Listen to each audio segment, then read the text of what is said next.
In today's podcast, Leading by Example, Growing from Hospitality Leaders, we have the pleasure of having Foud Malouf join us today. Recently promoted. Love to hear about your experience in leadership and how you guys have been able to foster a culture of excellence and how you guys have led by example within what you guys are doing in these ever-changing times. Welcome. Thank you for being able to join us. Without further ado, let's delve right in. And Greg and I are curious, how do you believe that management companies have had to adapt to not just survive, but better to serve their employees and their customers alike as a response to COVID? Sure, and thank you for having me. My pleasure. And, I don't know about what other management companies are thinking or doing, but I know at Red Roof, our platform is built on genuine relationship. We support our franchisees. We go above and beyond for our guests and ensure that their needs are met. And that's what has helped us outpace our comp set during this pandemic. So genuine relationship, listening is the key. And when you have that listening, that feedback loop, what is it, the things that you guys how are you listening and implementing the things that the boots on the ground are having a pulse on? What does that look like? The systems and structure about how you guys then go about implementing and deciding on how to stand up those new policies, procedures, the like. Sure. And then you mentioned, challenging times, interesting times. So as a leader, you always look for ways to strive during difficult times. And, as a leader, you look for guidance and consultancy. And those are some of the things that, I've done and the company has done and put forth the best action that's good for the team in general. So, for example, in response to the pandemic, Red Roof did just that by reaching out to our franchisees and putting together a fear relief initiative, which basically help support them financially. Red Roof also swiftly pivoted to make a concerted effort for our community, to help our community through tailored programs, helping our students, our first responders, remote workers, and basically, as you said earlier, prior to our going on this podcast, the new norm, if you will. So it's adjusting to that new norm and what does that new norm calls for. And our franchisees have been very enthusiastic and have rallied also as well, coming forward and helping in their community.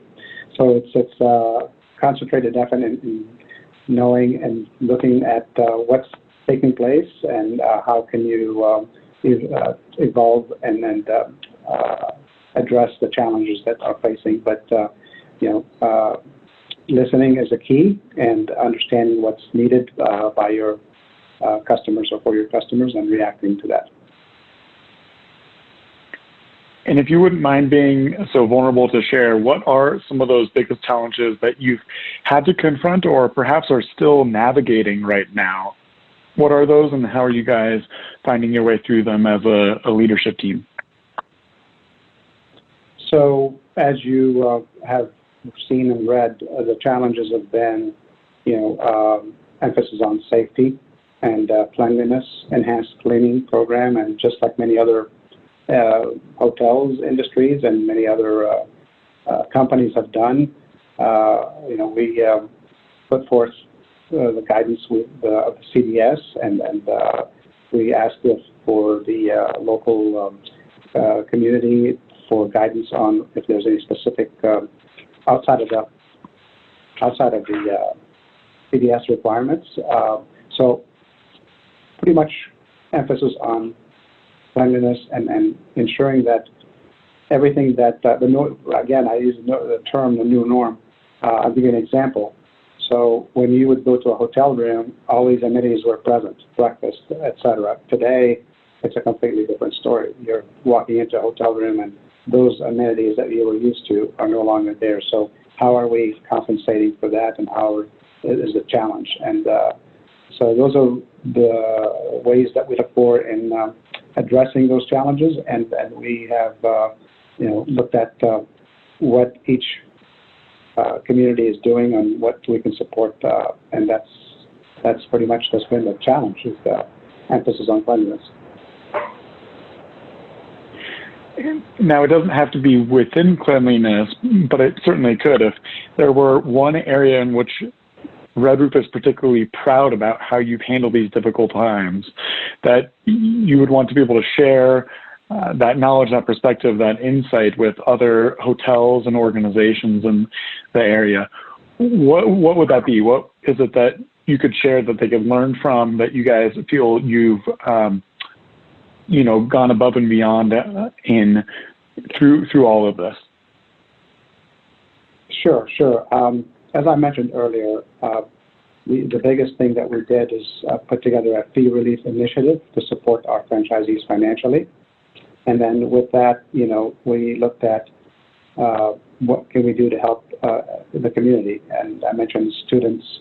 We came up with a student, first responder, remote workers. We came up with tailored programs, if you will, for these for this so where we can be the ones that if for example, if you wanted to work out of you can't work out of your own office anymore, or your home, there's too many individuals at the house and you don't have the bandwidth, you can come to Red Roof and utilize one of our rooms as an office space.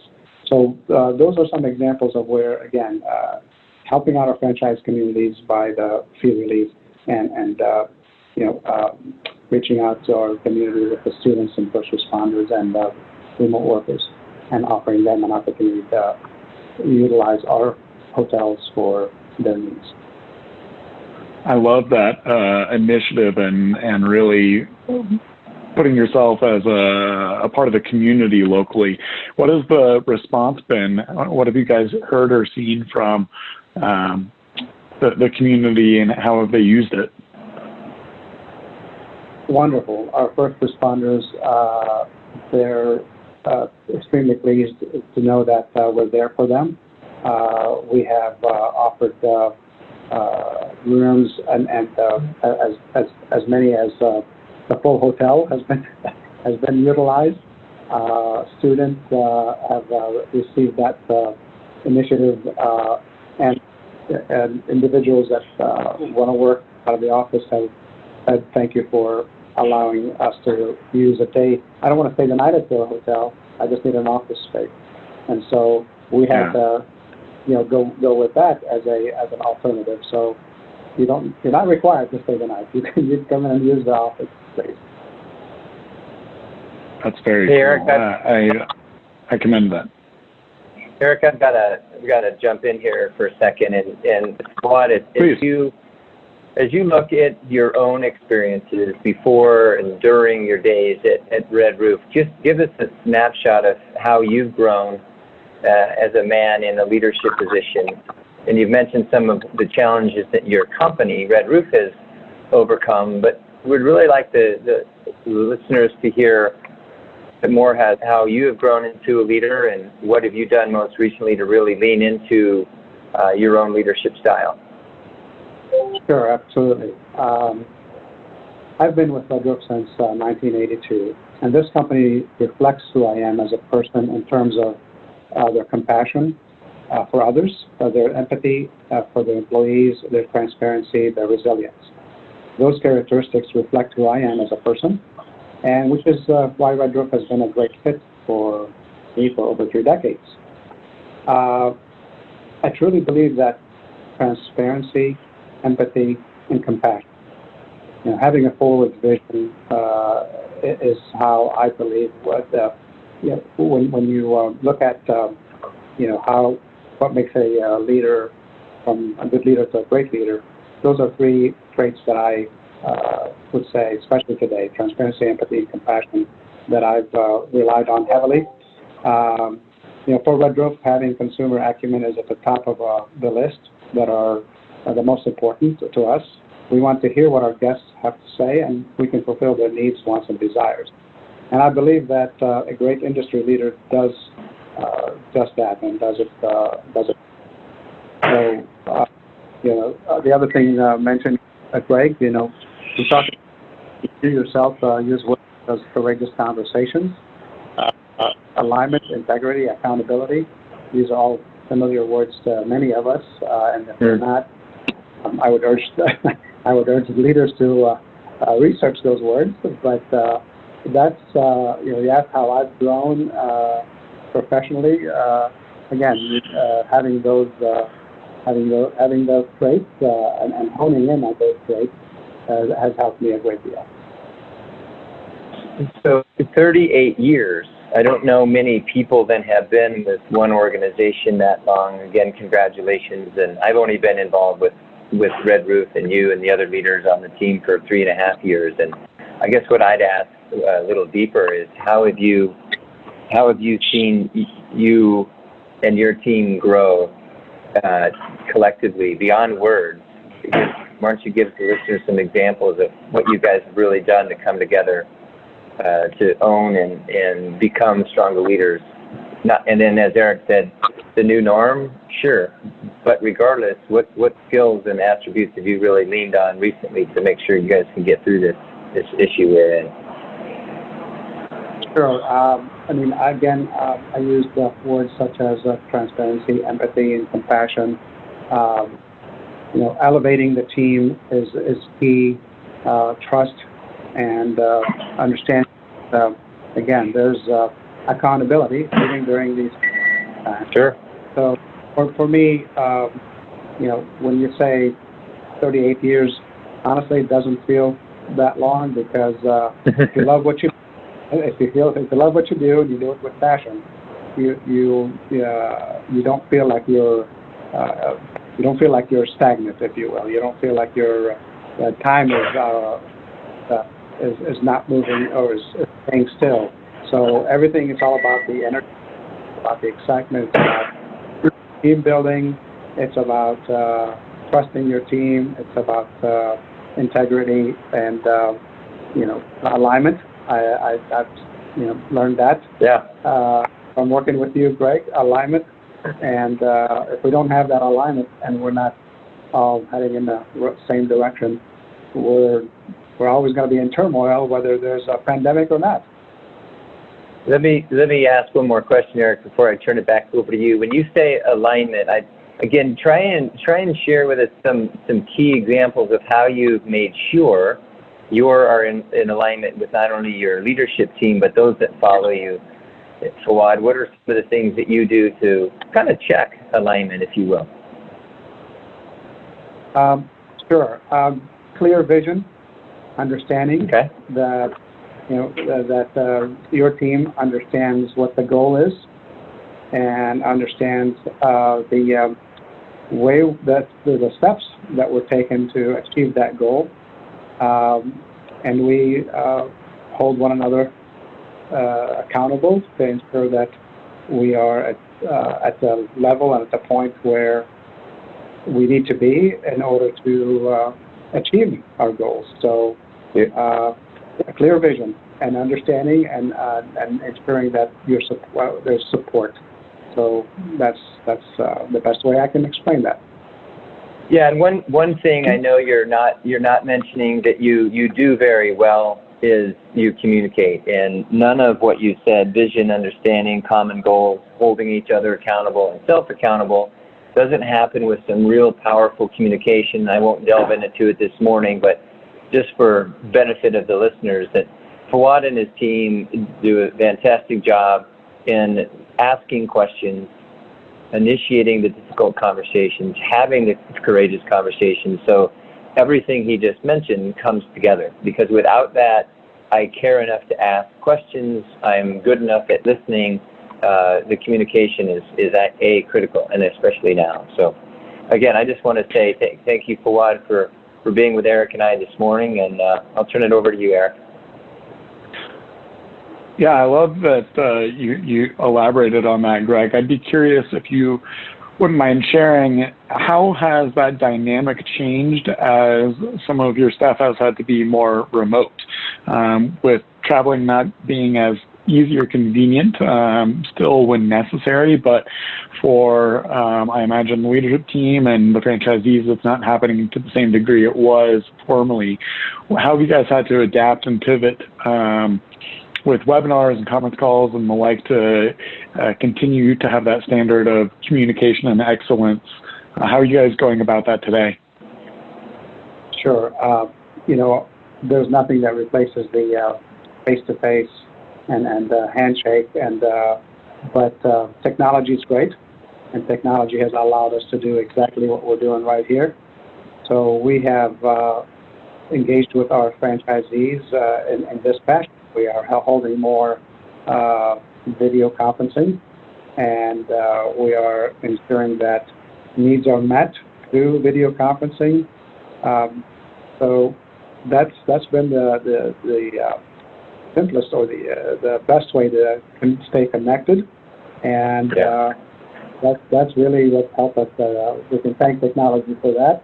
But outside of video conferencing, we definitely are on the phones as well.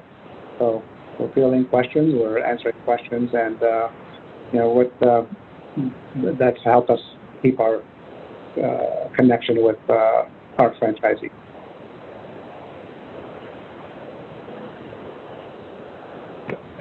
And have you found with going online, are there some tips or tricks or ways that you guys perhaps have set up the video calls to be more successful? Do you guys do like, agenda beforehand or recap after and send the video link out? Or are there certain check-ins and things that you guys do from a tactical level that you have found empower the rest of the staff to be more effective with that time? That's a great question. Knowing the technology can be tricky, and knowing there are going to be some changes in the technology, so it's always best to ensure that everybody's set up and has the proper bandwidth, for example, and the equipment. But in a meeting with a large group, the challenge is allowing everyone the opportunity to speak. Not because there's not that opportunity, but it just seems that instead of sitting in a room and having that face-to-face, you're less likely to speak up. So engaging the individual, as a matter of fact, I was talking to Greg a while back, even before the pandemic, we said that, we have these meetings or these calls. So if this is a call or if this is a meeting, you would be face-to-face with me. So we expect the same interaction. We want folks to be engaged. We obviously have an agenda in advance so everyone's prepared and comes prepared. And just like when you're in a real meeting, when you come prepared, you shouldn't feel that you cannot speak up and via video. Some of the features, if you will, allow you to raise your hand. So you're looking at an audience, but then you can see who's raising their hand, so at least not everybody's talking over one another. Well, setting the expectation there. Setting the expectation there is a big thing, and then actually fulfilling and enrolling people, being able to consistently call so that people, when they are remote, don't just kind of set it and forget it and are kind of passive in the conversation, that by, having the expectation that you're going to volunteer them and want to be able to have active participation and communication, I imagine you get a lot more active enrollment and participation when people are remote, because they're acutely listening and aware that they need to be part of that conversation or might be enrolled to be part of that conversation. So I think that's a great way to have that be part of the remote kind of philosophy of how you engage and expect leadership from your team. I like that approach a lot. Greg, did you have something to echo that? Yeah, I was just going to kind of tie some of this up because as a leadership coach, as a person focused on personal development, I would just say that what we're allowed to do now, what we decide to do now, what we agree to do now because we're not meeting in person, you can actually decide how intentional you want to be in every single conversation. And how are you going to prepare? And you said bandwidth. You know, I know bandwidth met. Perhaps are you in a good place with a good signal? But do you have the bandwidth as a leader to carry on and create really powerful Zoom opportunities where human beings are getting together? It's on their calendar. So is everyone in alignment or in agreement with what's going to be discussed? Well, just like this call, the three of us prepared on some of the things, the outline of what we wanted to discuss. And then we focused on it. Is there integrity around when we start and when we finish? And then a quick review perhaps. But what I wanted to bring to this conversation is being present. And Foud touched on it earlier because in our work together, we focus on, are you here? Are you showing up? And if you are, how are you showing up and who are you being? So I would encourage anybody that's listening to this to take heed from what Foud is saying, but be present on every single phone call, every Zoom. Because if you're invited to be there as a listener, be present. If you're there to be a participant, then participate. If you're there as a leader, then lead. I just ask everybody out there to always show up in a way of being present. So those are my final comments for today. And again, Foud, I just want to say on behalf of Eric and myself, really appreciate you taking the time. I know you guys are going through a heck of a transition right now. And I wish the best. Thank you very much, Greg and Eric. I appreciate the opportunity, and have a wonderful day.